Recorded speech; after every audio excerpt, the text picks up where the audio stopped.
Hi, everyone. Welcome to Naturally Immune for Life. Thank you for joining me today and thank you for your time. And I apologize for which you might not even notice, so maybe I shouldn't even point it out, but I fell asleep in the sun yesterday. And apparently,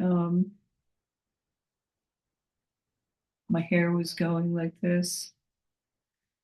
And that's not all. I have a little circle from, I forgot to take off my necklace, but whatever. I'm happy to have sun, and I hope you are too. So this week we're going to explore these gut conditions in Europe and the concern about the rising healthcare costs of them. And I just want to briefly restate what I was butchered last week in the microbiome of healthy seniors, in which they compared breastfed infants, healthy seniors, and naturally they were looking at bifido populations. And my first point was that these seniors had to maintain that population since they were infants, because we already know from the previous post to that, or the lack of bifido populations in non-breastfed C-section, that bifido was almost missing completely. So you can't pick up what you don't have. And I already showed that bifido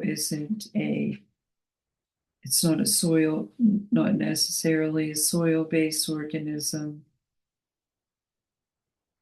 So this isn't something you're likely to pick up just from the environment.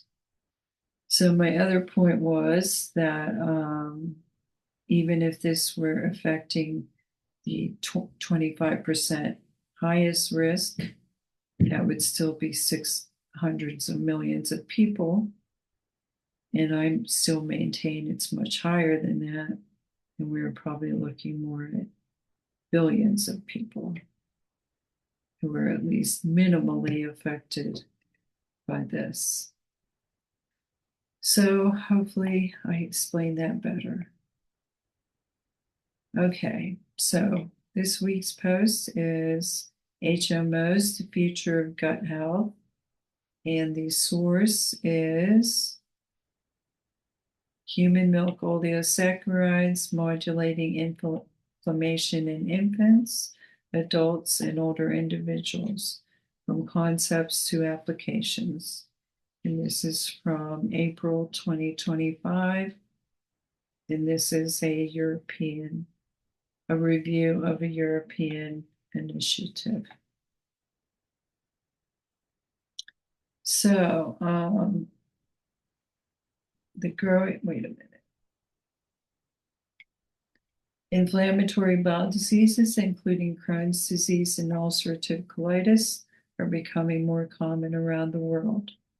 Disorders such as irritable bowel syndrome are also increasing rapidly and placing growing pressure on healthcare systems. Now, you can also pick up IBS, like diarrheal diseases, from poor sanitation. So let's be clear about that, but this particular one is definitely coming from decreased bifido. Researchers are now exploring new ways to manage these diseases by targeting one of the most important systems in the body, the gut microbiome.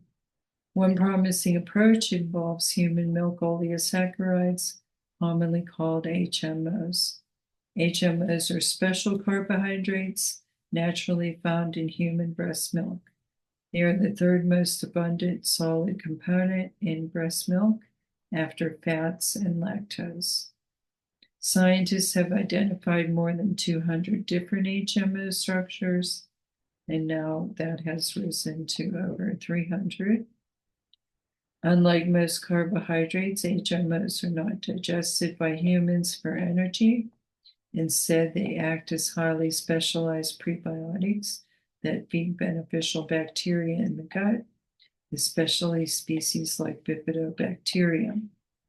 The health benefits of HMOs were first noticed many decades ago when researchers observed that breastfed infants had lower death rates and better health than formula-fed infants.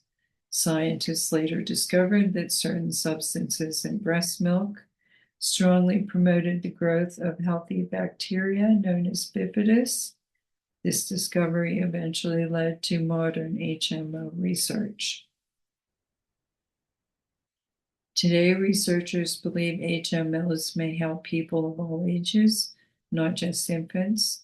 Modern biotechnology and precision fermentation now allow HMOs to be produced commercially, making it possible to study their effects in adults with inflammatory diseases such as IBS and IBD. One reason HMOs are receiving so much attention is because gut bacteria play a major role in inflammatory diseases. In a landmark experiment, researchers were able to transfer ulcerative colitis from sick mice to healthy mice through the gut microbiome. And this important finding suggested that harmful changes in gut bacteria, known as dysbiosis, directly contributes to disease development. And this wasn't just where they were using antibiotics or other chemically or induced colitis. This was a microbiota transplant, and they specifically caused ulcerative colitis. The growing burden of these diseases is also creating major economic problems. According to the review in this paper, the annual healthcare costs in Europe are estimated at 900 to 2,100 euros per IBS patient each year. For ulcerative colitis and Crohn's disease, direct annual healthcare costs can reach 2,000 to 3,500 euros per patient. That would probably be double or triple here in the US. In Italy, IBD prevalence has increased dramatically over recent decades.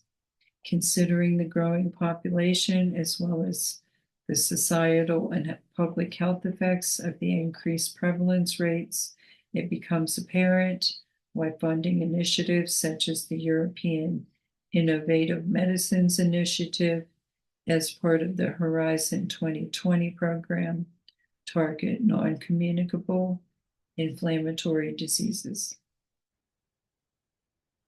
Because traditional treatments often focus on suppressing the immune system, scientists are searching for safer and more natural methods to improve gut health, and HMOs may provide one of those strategies. Researchers describe three major ways HMOs work in the body. First, they selectively feed beneficial bacteria, such as bifido, called a bifidogenic effect. Unlike many common fibers that feed a variety of microbes, HMOs appear to specifically encourage the growth of health-promoting bacteria. Secondly, HMOs help regulate the immune system. Studies showed that HMOs can lower the activity of inflammatory molecules such as IL-8, IL-1B, and TNF-A. These inflammatory compounds are strongly associated with chronic intestinal inflammation. Third, HMOs help strengthen the intestinal barrier. They help prevent harmful bacteria from attaching to the gut lining and invading intestinal tissue. This protective effect may reduce infections and help prevent inflammation from worsening. Several specific HMOs have shown promising results in laboratory studies. One of the most studied HMOs is 2-fucosyllactose, also called 2FL. Researchers found that this HMO supports beneficial bacteria while helping block harmful microbes. Other HMOs, such as 3-siallactose and lactoantetrose, also demonstrated anti-inflammatory and barrier-supporting effects. HMOs may be especially valuable because they appear to support the microbiome without strongly stimulating potentially harmful bacteria. In laboratory studies, HMOs promoted beneficial bacteria while not encouraging the growth of opportunistic pathogens like certain Streptococcus species. Much of the strongest clinical evidence currently involves infants. Breastfed infants receiving HMOs tend to develop healthier gut microbiomes rich in bifido. HMOs have also been associated with lower risk of infections, necrotizing enterocolitis, diarrhea, respiratory infections, and excessive inflammation in infants.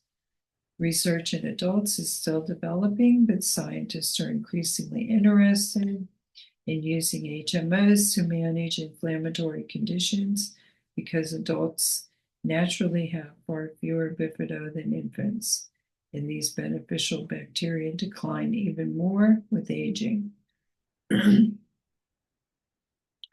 Researchers believe restoring these microbes may improve gut health and immune homeostasis. Now, even though they decline, that's still not the same thing as having none. Or the point in the post about the lack of bifido, they couldn't find any. So having less isn't the same as not the same thing as not having any,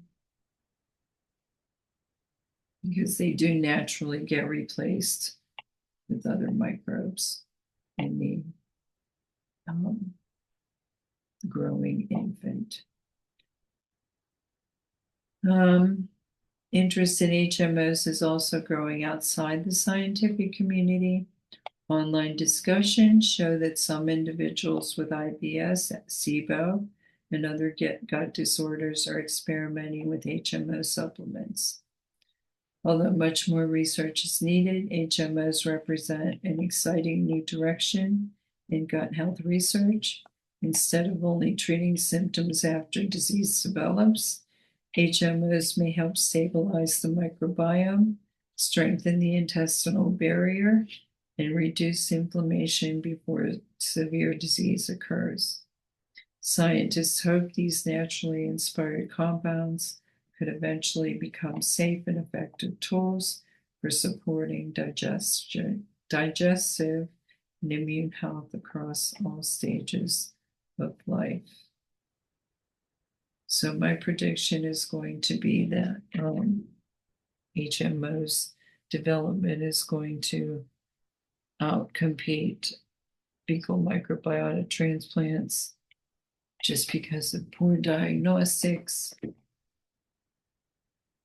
the fact that you can't transfer actual disease due to the microbiome alone from sick to healthy people, and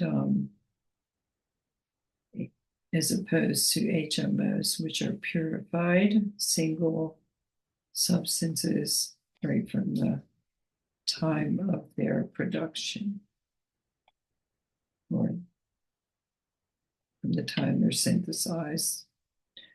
Over the last decades, the prevalence of inflammatory diseases has displayed a significant increase in prevalence. This little excerpt here is called Population Impact, requiring global healthcare systems to address these novel challenges. This is evident in conditions such as inflammatory bowel disease, as well as in related functional disorders such as IBS. The prevalence of IBS has been estimated to increase by 25% in the next decade, as recently reported in Norway. The increasing prevalence of IBS has far-reaching effects, including economic, quality of life, workforce, psychological, healthcare utilization, and diagnostic challenges. According to a recent analysis, including 184 studies, the worldwide prevalence of IBS is 9%. And I guess I should look that up. So let's say 10% of 4 billion is what? 400 million. Similar, don't quote me on that. My math is probably not right without a calculator. Similar trends have been observed for IBD, which were classified as a rare disease in 1990, with prevalence rates increasing from 200 per 100K in the early 2000s to 320 per 100K reported recently in the Italian population. Globally, its prevalence in industrialized countries is stabilizing, whereas that in newly industrialized countries is rapidly increasing. The resulting economic burden is substantial. So hopefully I covered everything and explained everything, and I do think personally think FMTs would be better, but just because